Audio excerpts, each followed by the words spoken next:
पहचान अर्थात सच्ची समझ जिसके पास है वो सबसे बड़ा जौहरी है। इस भाव को दर्शाती प्रस्तुत है बोधि कथा पहचान। सबके पल्ले लाल, लाल बिना कोई नहीं, याते भयो कंगाल, गांठ खोल देखी नहीं। ये कहावत तब की है जब लोग बहुमूल्य हीरे जवाहरातों को धोती के पल्ले की गांठ में बांध कर रखते थे।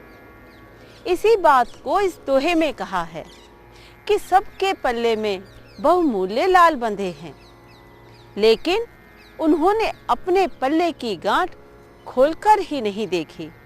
बस यही उनकी कंगाली का कारण है। इसी प्रकार वस्तु की स्वतंत्रता से अनजान अज्ञानी जगत अपनी सुख शांति को देहाधीन और कर्माधीन सुखद संयोगों की अनुकूलता में खोजते रहते हैं। हीरो से भी अमूल्य होने पर भी स्वयं को नहीं पहचानते। पूर्ण स्वतंत्र ज्ञान व आनंद स्वरूप भगवान आत्मा शरीर में रहते हुए भी शरीर से उसी प्रकार पृथक है जैसे तुष से चावल पृथक है, तिल में एक साथ रहते हुए भी जैसे भूसी से तेल पृथक है, और जल में एक साथ रहते होने पर भी कमल जल से सर्वथा पृथक है। लेकिन जैसे कस्तूरी मृग की नाभि में ही रहती है, वह उसकी सुगंध का अनुभव भी करता है, लेकिन कस्तूरी को अपनी नाभि में न खोजकर बाहर ही बाहर खोजता है और व्यर्थ ही दुखी होता है। अपने ही हाथ में अंगूठी होने पर भी उसे बाहर ही बाहर ढूंढे। मदिरा से उन्मत्त जीव अपने ही घर में बैठा होने पर भी अपने घर का पता पूछे, ये कितने आश्चर्य की बात है। दुनिया कहती है कि गजब हो गया। अरे भाई, क्या गजब हो गया? अमुक व्यक्ति चला गया, चोरी हो गई। अरे इसमें कैसा आश्चर्य? सबसे बड़ा आश्चर्य तो यह है कि चेतन लाल असली नकली की पहचान न होने के कारण चेतन लाल को छोड़कर, चेतन रत्नों को छोड़कर जड़ रत्नों के पीछे भाग रहे हैं और दुखी हो रहे हैं। इसी तथ्य को प्रमाणित करती हुई एक कथा डॉक्टर हुकमचंद भारेल जी अपने प्रवचन में सुनाया करते हैं। एक जौहरी था, बहुत नाम था उसका। जब गांव से शहर आया था तब उसके पास न पूंजी थी, न अनुभव था और न ही घर था, लेकिन उस समय वे जहां भी हाथ डालता था तो सफलता ही मिलती थी। मिट्टी भी छू देता तो सोना बन जाती थी। परंतु जीवन के अंतिम समय में इस अनुभवी जौहरी के पास बिल्कुल पैसा नहीं रहा। सही कहा है, बुद्धिमत्ता और अनुभव का कमाई से कोई संबंध नहीं है। कमाना और खोना सब पुण्य पाप के खेल हैं। जब जौहरी मरने लगा तो अपनी पत्नी के हाथ में एक लाल रखते हुए बोला, देखो, मैं तुम्हें 2 लाल सौंपे जा रहा हूँ, संभाल कर रखना। 2 कहाँ है? यह तो एक ही है। आपकी तबीयत तो ठीक है ना? अब तबीयत क्या ठीक होगी? मुझे अपनी नहीं तुम्हारी ज्यादा चिंता है। प्रिय, तुम समझ नहीं पाई, लाल तो 2 ही हैं। एक हमारा पुत्र चेतन लाल और दूसरा रत्न के रूप में यह कीमती लेकिन अचेतन लाल। मुझे अपने चेतन लाल की ज्यादा चिंता है। सुनो, जब यह चेतन लाल बड़ा हो जाए तब इसे यह अचेतन लाल सौंप देना। इससे यह अपना व्यापार अच्छी तरह चला लेगा। इस विचार से ही मैंने अपनी सारी संपत्ति बेचकर इस लाल को खरीदा है। ध्यान रहे, बहुत कीमती है। इससे प्राप्त पूंजी से ये अपना व्यापार अच्छी तरह चला लेगा। सेठ जी वास्तव में चले गए। पुत्र के संरक्षण का जो उत्तरदायित्व सेठ जी मरते मरते सेठानी को सौंप गए थे, उसे निभाने में वे तन मन से जुट गई। धन तो उनके पास था ही कहाँ। सेठ जी ने जो कुछ कमाया था उसमें से कुछ भी नहीं बचा था।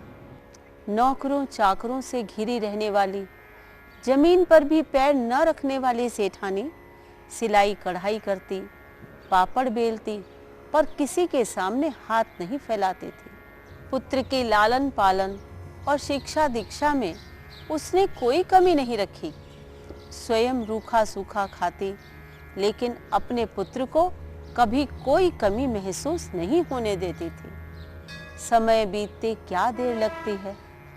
पुत्र जब कुछ समझदार हुआ तो एक दिन अपनी माँ से बोला, अब मैं पढ़ना नहीं चाहता, कहीं नौकरी करूंगा। बेटा ऐसे नहीं बोलते, जौहरी का बेटा नौकरी नहीं करता। और वैसे भी तुम अभी पूरे पढ़ भी कहाँ पाए हो, पहले अपनी पढ़ाई पूरी कर लो। नहीं, ऐसा नहीं हो सकता। जब जौहरी की पत्नी मेहनत मजदूरी कर सकती है तो जौहरी का बेटा नौकरी क्यों नहीं कर सकता? नौकरी नहीं करूंगा तो और क्या करूंगा? मुझसे आपकी यह हालत देखी नहीं जाती माँ। बेटा नौकरी नहीं, तुम व्यापार करना। व्यापार? माँ, व्यापार बिना पूंजी के नहीं होता। बेटा पूंजी की क्या कमी है अपने यहाँ? तुम्हारे साथ तुम्हारे पिताजी मुझे एक बहुत कीमती लाल सौंप कर गए थे। तुम उसे बेचकर अपनी पूंजी बनाओ और जम कर व्यापार करो। पिता जैसी ही कीर्ति कमाओ और फूलो फलो। चलो मैं तुम्हें वो लाल दिखाती हूँ। उसने सारे बाजार में उस लाल को दिखाया, परंतु उसकी आशा के अनुरूप कीमत उसकी कोई नहीं लगा रहा था। अतः माँ और बेटे ने मिलकर यह निर्णय लिया कि इस लाल को बंबई में बेचा जाए, वहीं इसकी सही कीमत मिल सकेगी। चलिए बंबई चलते हैं। बंबई बाजार में जाकर लाल दिखाया तो वहाँ भी उसकी सही कीमत कोई नहीं लगा रहा था।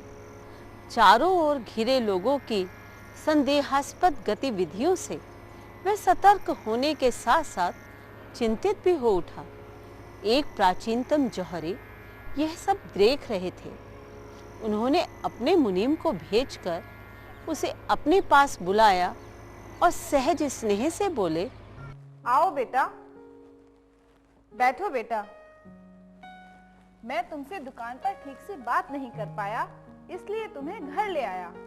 कहो कैसे आना हुआ? सेठ जी, मैं यह लाल बेचना चाहता हूँ।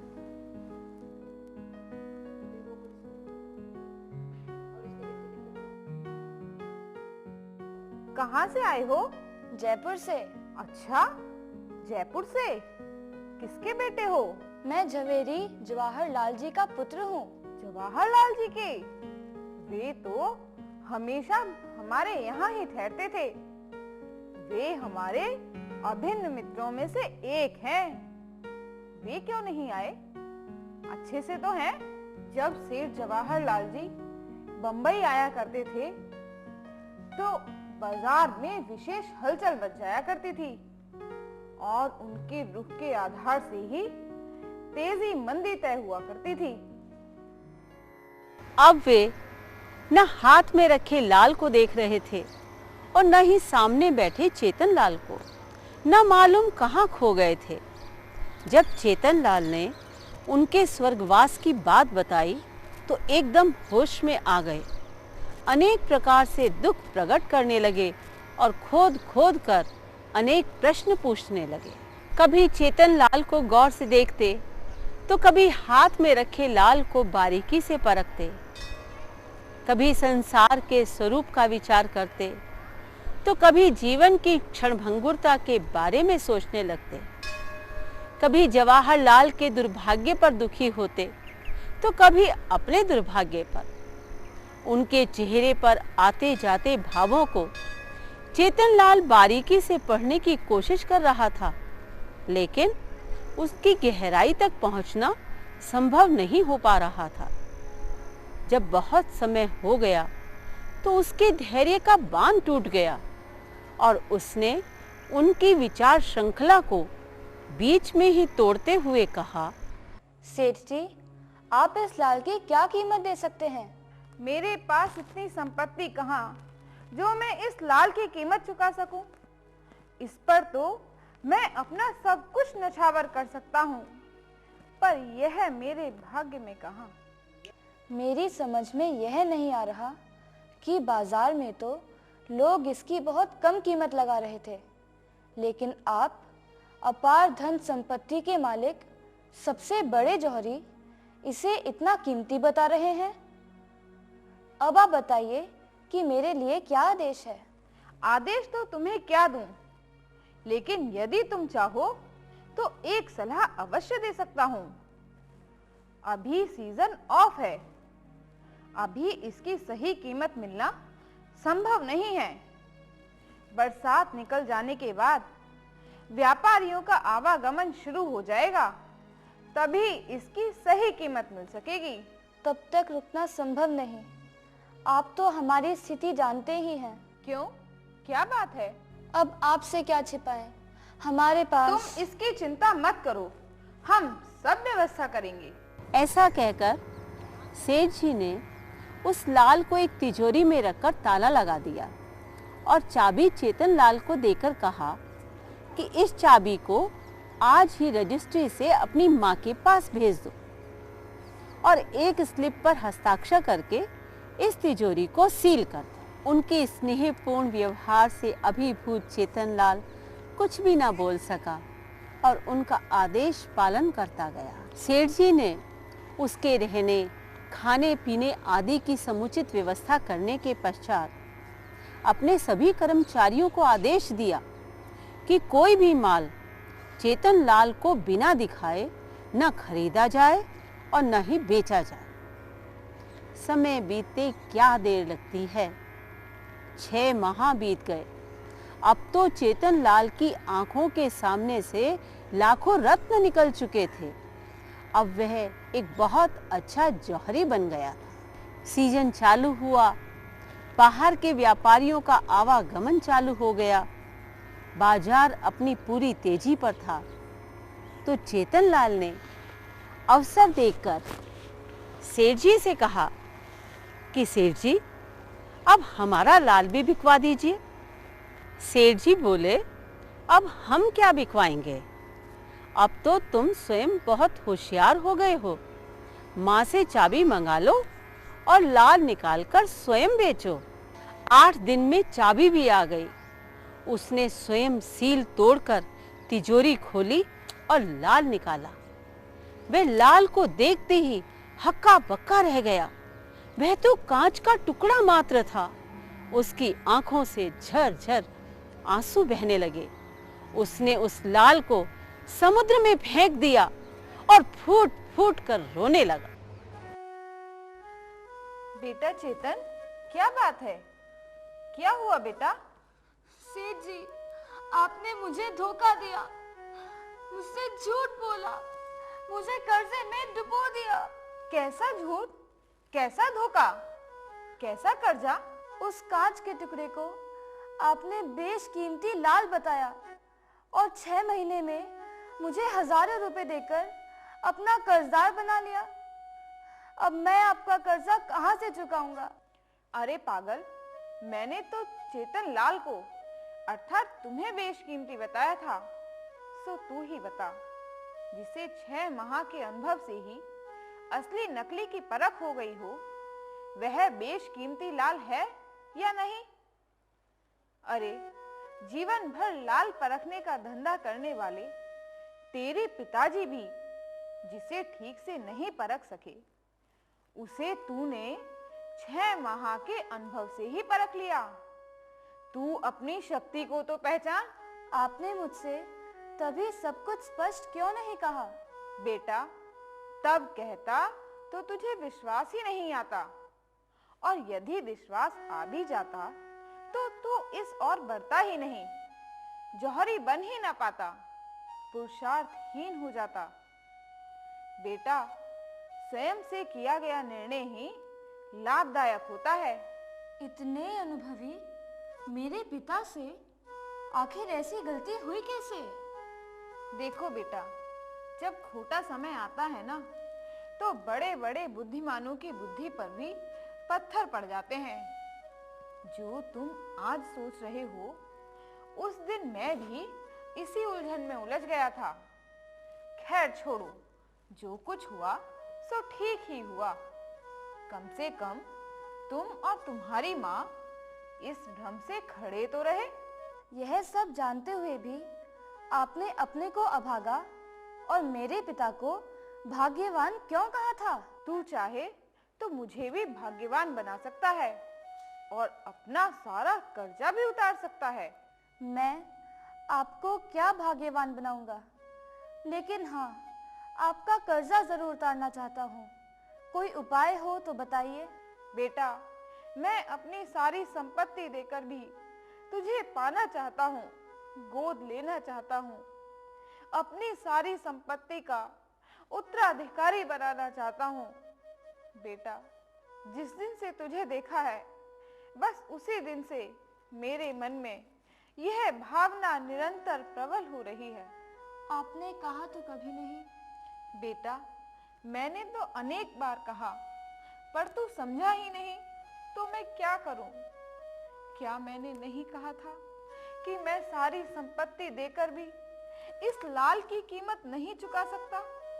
अरे, मैं तो बस इस चेतन लाल की ही कीमत आंक रहा था। इसी प्रकार ज्ञानियों की वाणी का रहस्य भी हम कहाँ समझ पाते हैं। वे जितनी गहराई से बोलते हैं, हम उसकी कल्पना भी तो नहीं कर पाते हैं। सड़कों पर, गलियों में घूमते, दर दर की ठोकरें खाते चेतन लालों की कीमत आज किसको है?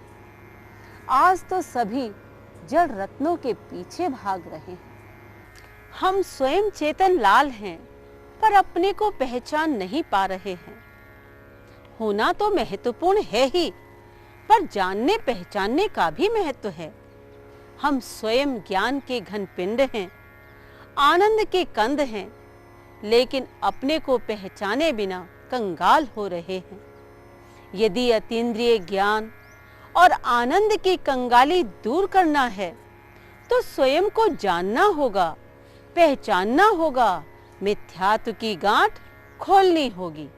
इसीलिए कहा है, सबके पल्ले लाल, लाल बिना कोई नहीं, यातें भयो कंगाल, गांठ खोल देखी नहीं, गांठ खोल देखी नहीं।